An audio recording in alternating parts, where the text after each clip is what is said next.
प्रिय विद्यार्थियों, नमस्कार। मैं डॉक्टर कमलेश कुमार सर आज हम जिस विषय पर चर्चा करने जा रहे हैं, बीए पार्ट 3 के प्रश्न पत्र 2 में धर्म सुधार आंदोलन। 16वीं शताब्दी में जो यूरोप के अंदर धर्म सुधार आंदोलन हुआ, उसके पीछे कौन कौन से कारण निहित थे, इन कारणों की चर्चा करेंगे और ये जानने का प्रयास करेंगे कि 16वीं शताब्दी में ये जो धर्म सुधार आंदोलन हुआ, इस आंदोलन के परिणाम स्वरूप ईसाई धर्म, जो कि मुख्यतः दो प्रमुख संप्रदायों के अंदर यदि हम कहें विभक्त हो गया, एक प्रोटेस्टेंट, दूसरा कैथोलिक।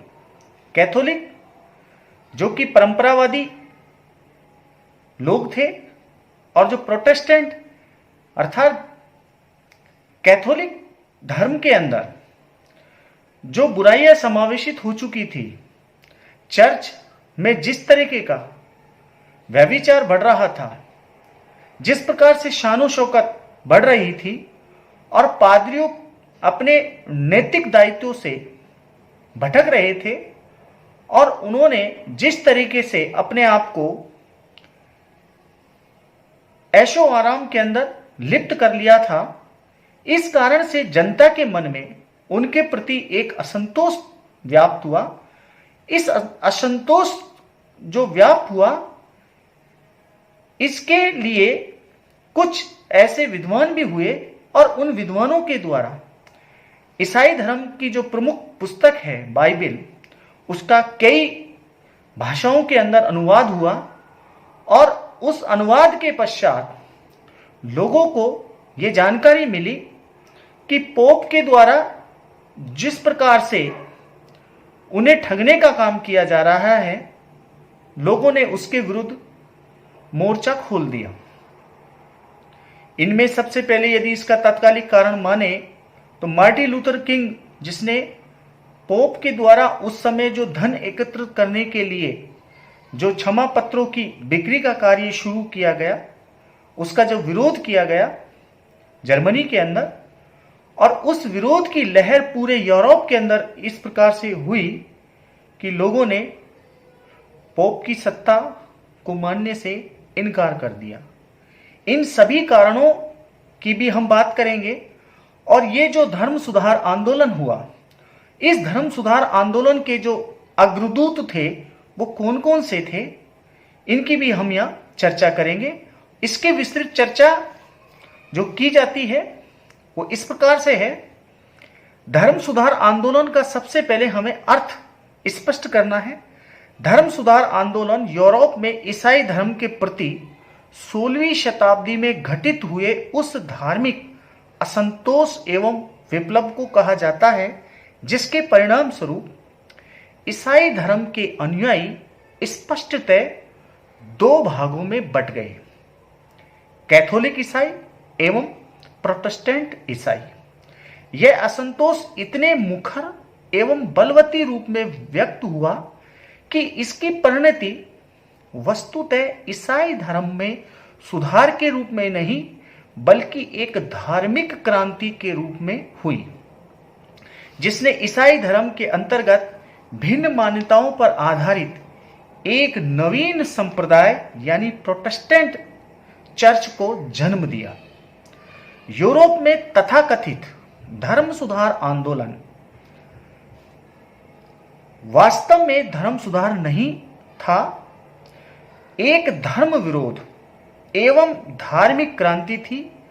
इसके बाद कैथोलिक ईसाई में जो आंतरिक सुधार की प्रक्रिया शुरू हुई, उससे प्रति सुधार आंदोलन काउंटर रिफॉर्मेशन कहा जाता है।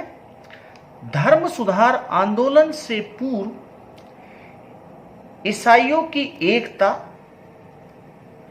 अविच्छिन्न थी। सभी ईसाई रोमन कैथोलिक चर्च को धार्मिक आस्था एवं श्रद्धा का केंद्र मानते थे। इस चर्च को ईसा मसीह द्वारा स्थापित माना जाता था। चर्च के कथन को ही यदि हम ये कहें कि ब्रह्मवाक्य माना जाता था, अंतिम सत्य माना जाता था। पोप एवं चर्च के अन्य पदाधिकारी सत्य एवं पवित्रता की प्रतिमूर्ति माने जाते थे। रोमन कैथोलिक चर्च मध्यकालीन यूरोप की एक महत्वपूर्ण एवं शक्तिशाली धार्मिक संस्था थी। ईसाइयों के लिए यह एक अनिवार्य एवं अपरिहार्य सत्य थी। मनुष्य के सामाजिक एवं राजनीतिक जीवन पर भी चर्च का जबरदस्त नियंत्रण था। मध्यकाल के अंदर चर्च की जो विशेषता थी, इसके संबंध में कहा गया है कि इसके जो अधिकार एवं प्रभाव जो थे, पहला, कैथोलिक चर्च की सदस्यता सभी ईसाइयों के लिए अनिवार्य थी। चर्च का प्रभाव सार्वभौमिक एवं विश्वव्यापी होना चाहिए। इसी अपेक्षा में चर्च के साथ कैथोलिक शब्द का प्रयोग किया जाता था। रोमन साम्राज्य के पतन के बाद जो अव्यवस्था की स्थिति बनी, उस अंतराल में चर्च सबसे शक्तिशाली एकल संस्था के रूप में उभरकर सामने आया। उसकी यह स्थिति पूरे मध्यकाल में बनी रही और रोमन साम्राज्य की अनुकृति पर ही रोमन चर्च के संगठन की स्थापना हुई। रोम की सेंट पीटर्स चर्च को सर्वोच्च चर्च मान लिया गया, क्योंकि ऐसा माना जाता था कि चर्च की स्थापना ईसा मसीह के निर्देशन पर की गई। अतः रोमन कैथोलिक चर्च सभी ईसाइयों की धार्मिक श्रद्धा का केंद्र था। ये सबसे बड़ी बात थी। चर्च का आधार बाइबल एवं ईसा मसीह की शिक्षाएं थी।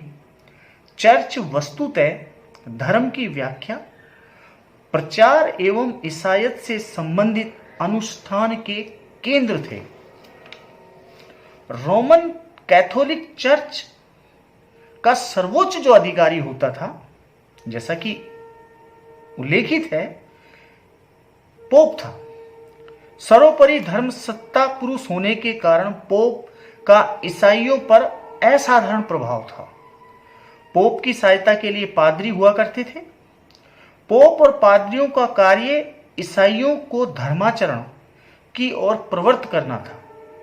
बेसिकली यदि हम देखें तो पोप और पादरियों का यही एक प्रमुख कार्य था कि वो ईसाइयों को, जो ईसाई धर्म को जो मानने वाले लोग थे, उनको धर्माचरण की शिक्षा प्रदान करें। ईसाइयों की पाप मुक्ति या मोक्ष के लिए पादरियों का निर्देशन अनिवार्य माना जाता था। पादरी एक प्रकार से मध्यस्थ पुरोहित थे। वे बाइबल के प्रमाणिक व्याख्याकार थे तथा चर्च द्वारा ईसाइयों के लिए निर्धारित 7 अनुष्ठानिक कर्मों के संपादक माने जाते थे। लेकिन कालांतर में धीरे धीरे चर्च और पोप एवं पादरियों के प्रभाव में अधिकाधिक वृद्धि होने लगी। ऐसा होने के अनेक कारण माने जाते हैं और इन कारणों में यदि हम देखें तो इनके पास में अब भूमि, भवन एवं धन विपुल संप्रदा में इकट्ठा थे।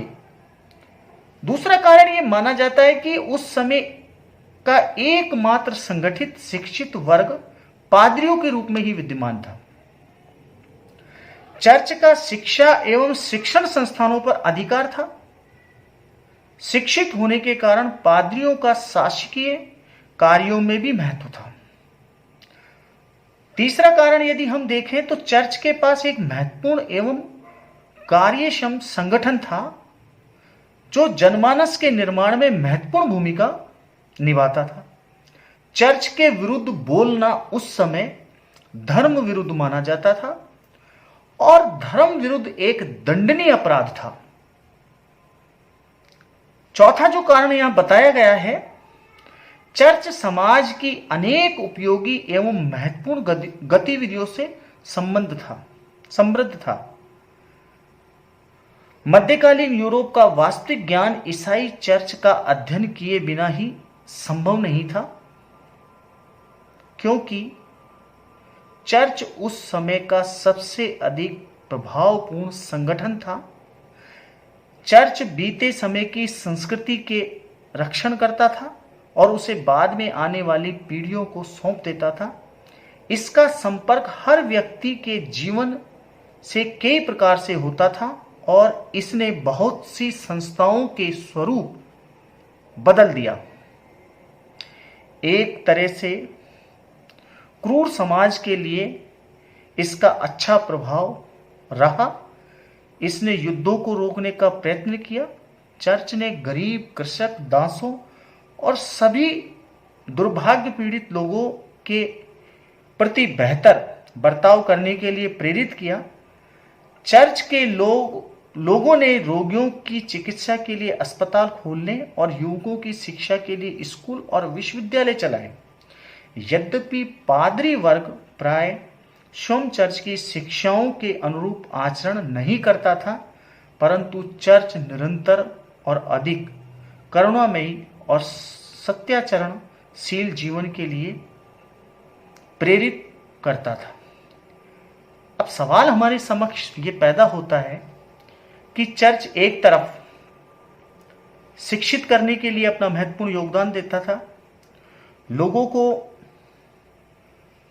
उनकी सहायता के लिए हमेशा तत्पर रहता था, फिर ऐसी कौन सी परिस्थितियां उत्पन्न हुई या बनी जो कि चर्च के विरुद्ध असंतोष धीरे धीरे इस रूप में जमा करती चली गई कि 16वीं शताब्दी में वह एक धार्मिक विप्लव का कारण बनी। धर्म सुधार आंदोलन जो हुआ यूरोप के अंदर, उसके कौन कौन से कारण निहित थे। इन कारणों की हम यहां चर्चा करें तो सबसे पहला कारण आता है कि राष्ट्रीय भावना एवं निरंकुश राजतंत्रों का उदय।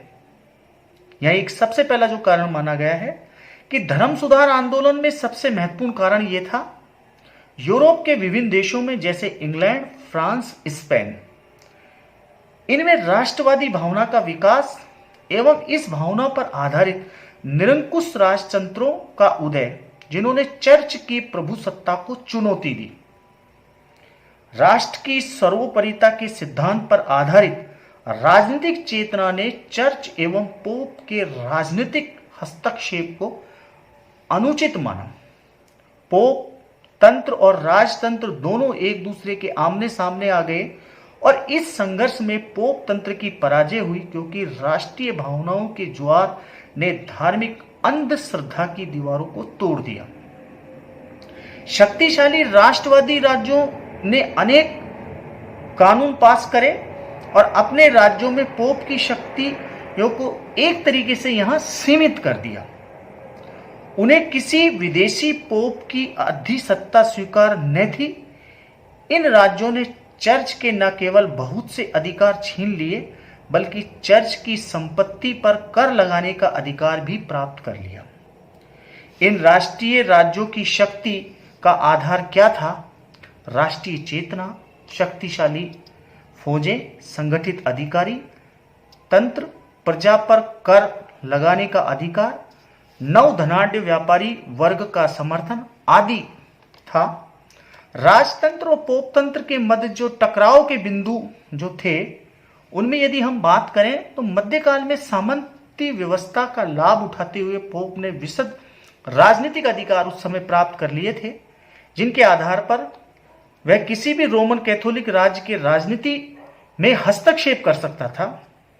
पुनर्जागरण युग के बाद में शक्ति संपन्न शासकों को पोप के उक्त राजनीतिक अधिकार स्वीकार नहीं थे। पुनर्जागरण काल की ये एक विशेषता मानी जाती है कि इसके बाद में जो राजनीतिक शक्तियां यहां उभरी यूरोप के अंदर, उन्होंने पोप की इस राजनीतिक अधिकार को अस्वीकार कर दिया। रोमन कैथोलिक चर्च के अधीन विपुल जो संपदा थी, बहुत सी भूमि कर मुक्त थी। इंग्लैंड की लगभग 1/3 भूमि चर्च के अधीन थी। चर्च के अपने न्यायालय थे और राज्य के न्यायालयों में उनका मतभेद रहता था। रोमन कैथोलिक राज्यों के नागरिकों को अपनी आय का 10वां हिस्सा धार्मिक कर के रूप में चर्च को देना पड़ता था। यह धनराशि रोम चली जाती, ये ऐसे कारण निहित थे जिनके कारण पोप और तत्कालीन समय के जो शासक हुए उन शासकों के बीच में एक टकराहट की स्थिति कायम हुई। अगले और कौन कौन से कारण थे, उन कारणों की हम चर्चा करेंगे अगली क्लास में। धन्यवाद।